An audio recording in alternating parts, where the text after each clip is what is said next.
Discuss करते हैं वो टिप्स एंड ट्रिक्स जिसके ज़रिए आप इजीली आइडेंटिफाई कर सकते हैं Lewis acid and Lewis base को। सबसे पहले तो ये जानेंगे कि लिविस एसिड क्या है। An acid is a substance that can accept electron pairs. Lewis के मुताबिक एसिड एक ऐसा सब्सटेंस है जो कि इलेक्ट्रॉन पेयर को एक्सेप्ट करता है।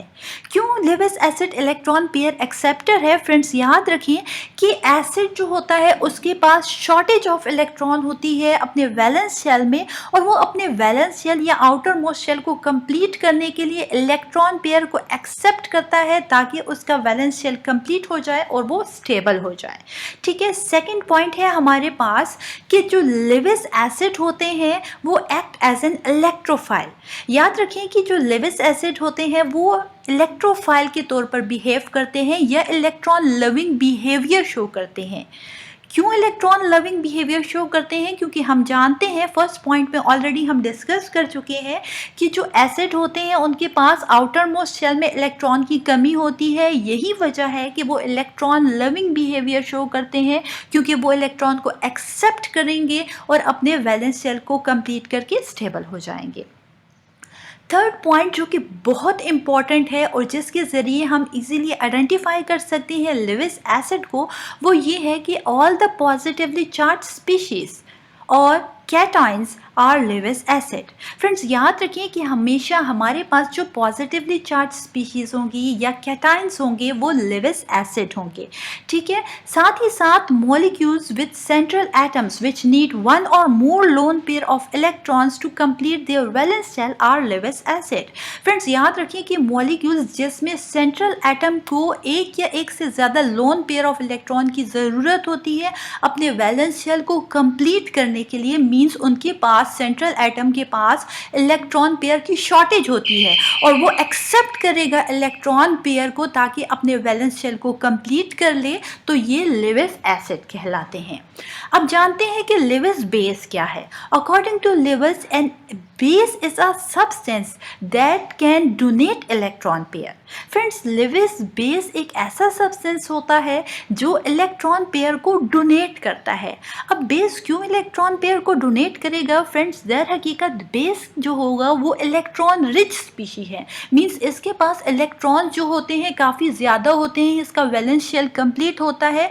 यही वजह है कि ये इलेक्ट्रॉन पेयर डोनर है, ये इलेक्ट्रॉन पेयर को डोनेट कर देता है। किसे डोनेट करेगा? लिविस एसिड को। सेकेंड पॉइंट है हमारे पास कि Lewis acid act as a nucleophile. Friends nucleus living behaviour जो स्पीशीज शो करती है उसे न्यूक्लियोफाइल कहा जाता है। ठीक है, अब ये क्यों न्यूक्लियस लिविंग बिहेवियर शो करता है? ऑलरेडी हमने डिस्कस किया कि बेस जो होते हैं वो इलेक्ट्रॉन रिच होते हैं और ये इजीली इलेक्ट्रॉन पेयर को डोनेट कर देते हैं लिविस एसिड को। यही वजह है कि लिविस बेस एक्ट करते हैं as a nucleophile. Third point जिसके ज़रिए हम बहुत इजीली आइडेंटिफाई कर सकते हैं लिविस बेस को, वो ये है all the negatively charged species और anions are Lewis base. Friends याद रखिए कि हमारे पास तमाम जो नेगेटिवली चार्ज स्पीशीज होते हैं जिसे एनाइन कहा जाता है वो लिविस बेस कहलाते हैं। और साथ ही साथ एक और इम्पॉर्टेंट पॉइंट ये है कि न्यूट्रल स्पीशीज बेयरिंग वन और more lone pair of electrons are Lewis base. वो न्यूट्रल स्पीशीज जिनके पास एक या एक से ज़्यादा लोन पेयर ऑफ इलेक्ट्रॉन होता है, मीन्स वो इलेक्ट्रॉन रिच स्पीशीज होते हैं, तो वो भी लिविस बेस कहलाते हैं। अब हम डिस्कस करेंगे फ्रेंड्स फर्दर कि हमारे पास जो हमने डिस्कस किया थर्ड पॉइंट में Lewis acid and Lewis base की, कि कैटाइंस जो होते हैं वो हमारे पास लिविस एसिड होते हैं और एनाइंस जो होते हैं वो लिविस बेस होते हैं। साथ ही साथ हमने डिस्कस किया कि जो सेंट्रल एटम किसी भी मॉलिक्यूल में जहाँ पर इलेक्ट्रॉन पेयर की शॉर्टेज होगी वो लिविस एसिड कहलाएगा, और जो न्यूट्रल स्पीशीज होती हैं जिसके पास इलेक्ट्रॉन पेयर जो होता है मौजूद होता है वो हमारे पास लिविस बेस कहलाता है। इनकी एग्जांपल्स हम लेंगे ताकि आप इजीली आइडेंटिफाई कर सकें Lewis acid and Lewis base को। डिस्कस करते हैं few examples of cations and anions ताकि आप इजीली आइडेंटिफाई कर सकें Lewis acid and Lewis base को। Friends, all the positively charged species that are also known as cations are Lewis acid. For example hydrogen ion, silver ion etcetera. Friends, जैसे कि हमने discuss किया कि तमाम वो स्पीशीज जो कि कैटाइंस होंगे, मीन्स उनके ऊपर पॉजिटिव चार्ज होगा, तो वो लेविस एसिड कहलाते हैं।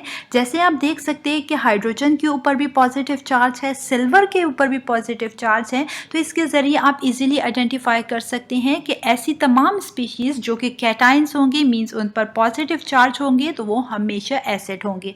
जबकि दूसरी तरफ अगर लेविस बेस की बात की जाए तो friends, all the negatively charge species that are also known as anions are Lewis base. For example hydroxyl ions, chloride ions etcetera.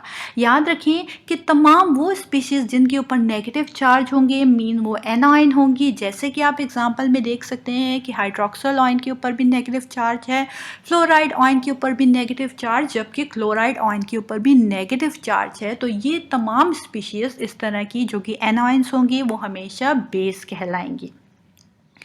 दूसरा इंपॉर्टेंट पॉइंट जो हमने डिस्कस किया वो है molecule with central atoms which need one और more lone pair of electrons to complete their valence shell are Lewis acid. For example boron, fluoride, aluminium trichloride etcetera.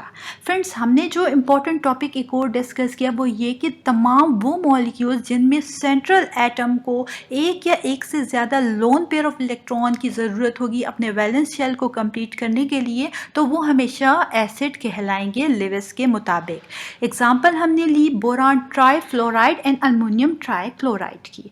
Friends, अगर आप यहाँ देखें तो बोरॉन ट्राइफ्लोराइड में सेंट्रल एटम जो है वो बोरॉन होता है हमेशा, और बोरॉन की वैलेंस शेल में 3 इलेक्ट्रॉन्स होते हैं और इसे अपने वैलेंस शेल को कंप्लीट करने के लिए 8 इलेक्ट्रॉन्स की ज़रूरत है। यही वजह है कि ये इलेक्ट्रॉन जो है डेफिशिएंट है और अपने वैलेंस शेल को कंप्लीट करने के लिए इसे इलेक्ट्रॉन पेयर की या लोन पेयर ऑफ इलेक्ट्रॉन की ज़रूरत है।